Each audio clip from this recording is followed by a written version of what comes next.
தமிழக சட்டப்பேரவை இன்றைய தினம் கூட இருக்கக்கூடிய நிலையில் இன்றைய தினமும் அதிமுக சட்டமன்ற உறுப்பினர்கள் கருப்பு சட்டை அணிந்து வருகை தந்துள்ளனர். சட்டப்பேரவை என்பது தொடங்கியிருக்கிறது. சபாநாயகர் அப்பாவு தனது உரையை தொடங்கியிருக்கிறார். அந்த காட்சிகளை நாம் பார்த்துக் கொண்டிருக்கிறோம்.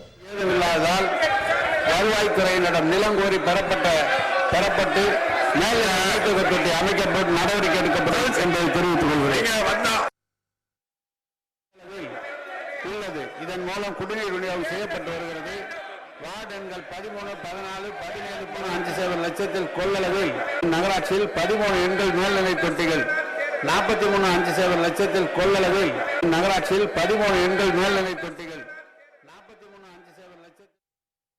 சட்டப்பேரவையில் இன்று காலை நெடுஞ்சாலைகள் மற்றும் சிறு துறைமுகங்கள் துறை, பொதுப்பணித்துறை, சுற்றுச்சூழல் மற்றும் காலநிலை மாற்றம் துறை, வனத்துறை மீதான மானிய கோரிக்கை தொடர்பான விவாதம் நடைபெற இருக்கிறது. இன்று காலையும் அதிமுக உறுப்பினர்கள் கருப்பு சட்டை அணிந்து சட்டப்பேரவையில் பங்கேற்றிருக்கிறார்கள். இந்த நிலையில் தொடர்ந்து அதிமுக உறுப்பினர்கள் கடும் அமளியில் ஈடுபட்டுக் கொண்டிருக்கிறார்கள். இது தொடர்பான காட்சிகளை நாம் பெறுகிறோம்.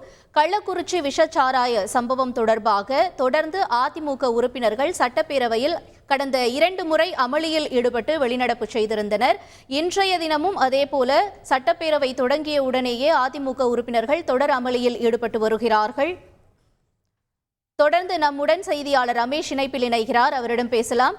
ரமேஷ், வணக்கம். சட்டப்பேரவை தொடங்கியவுடன் இன்றும் அதே நிலை நீடிக்கிறது என்பதை அறிகிறோம். என்ன நிகழ்கிறது பேரவையில்?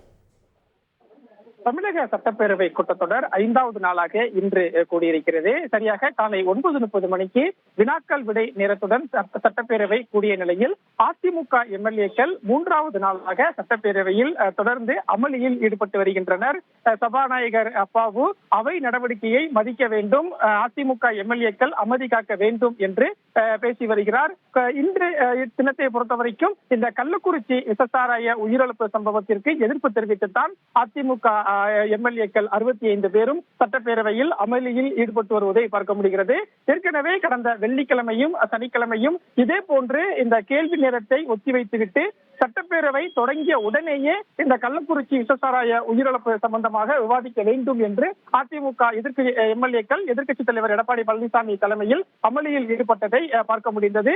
இந்த சூழல்ல தான் இன்றைய தினம் 5வது நாள் அதிமுக எம்எல்ஏக்கள் பேரவையில் அமளியில் ஈடுபடுவதை பார்க்க முடிகிறது. ஏற்கனவே கடந்த வெள்ளிக்கிழமை சட்டப்பேரவை கூடிய போது அதிமுக எம்எல்ஏக்கள் அமளியில் ஈடுபட்டதால் சபாநாயகர் அப்பாவு அதிமுக எம்எல்ஏக்களை வெளியேற்ற உத்தரவிட்டிருந்தார். சனிக்கிழமையை பொறுத்தவரைக்கும் அதிமுக எம்எல்ஏக்கள் அவர்களாகவே எதிர்ப்பு தெரிவித்து சபையில் இருந்து வெளிநடப்பு செய்திருந்தனர். இந்த நிலையில் இன்றைய தினத்தை பொறுத்தவரைக்கும் இந்த பேரவை தொடங்கிய சூழல்ல அதிமுக எம்எல்ஏக்கள் தொடர்ந்து அமளியில் ஈடுபட்டு வரக்கூடிய சூழல்ல சபாநாயகர் அப்பாவு எதிர்க்கட்சி எம்எல்ஏக்களுக்கு இப்போது ஒரு வேண்டுகோளையும் விடுத்து வருகிறார். குறிப்பாக இது பொதுக்கூட்ட மேடை அல்ல, நீங்கள் நினைப்பதையெல்லாம் பேசுவதற்கு இந்த பேரவை என்பது சரியாக இருக்காது. பேரவை விதிமுறைப்படிதான் இங்கே நடைபெற வேண்டும். பேரவைக்கென்று ஒரு மரபு இருக்கிறது, அந்த மரபுப்படிதான் நான் பேரவையை நடத்துவேன் என்று சபாநாயகர் அப்பாவு சொல்லி வருகிறார். ஆனால் இதனை அதிமுக எம்எல்ஏக்கள் ஏற்பதாக இல்லை. எனவே இன்னும் சற்று நேரத்தில் அதிமுக எம்எல்ஏக்கள் அவர்களாக வெளிநடப்பு செய்ய வாய்ப்பிருக்கிறது. இல்லை என்றால் சபாநாயகர் அப்பாவு அதிமுக எம்எல்ஏக்களை வெளியேற்றம் செய்வதற்கும் உத்தரவிட வாய்ப்பிருக்கிறது. எது நடந்தாலும் அதிமுக எம்எல்ஏக்கள் சட்டப்பேரவை வளாகத்தை விட்டு வெளியே வந்ததற்கு பிறகு ஆளுநரை இன்று சந்திக்க முடிவு செய்திருக்கிறார்கள். சரியாக காலை 11:45 மணி அளவில் எதிர்க்கட்சித் தலைவர் எடப்பாடி பழனிசாமி தலைமையில் அதிமுக எம்எல்ஏக்கள் இன்று ஆளுநரை நேரில் சந்திக்கிறார்கள். அப்போது இந்த கள்ளக்குறிச்சி விஷச்சாராய உயிரிழப்பு சம்பவம் தொடர்பாக சிபிஐ விசாரிக்க வேண்டும் என்று ஆளுநரிடம் கோரிக்கை வைக்க இருக்கிறார்கள். அதிமுகவை பொறுத்தவரைக்கும் ஆரம்பத்திலிருந்து அவர்களுடைய கோரிக்கை என்பது முதலமைச்சர் ராஜினாமா செய்ய வேண்டும் என்றும் இந்த கள்ளக்குறிச்சி விஷச்சாராய வழக்கை சிபிஐக்கு மாற்ற வேண்டும் என்பதுமாகத்தான் இருக்கிறது.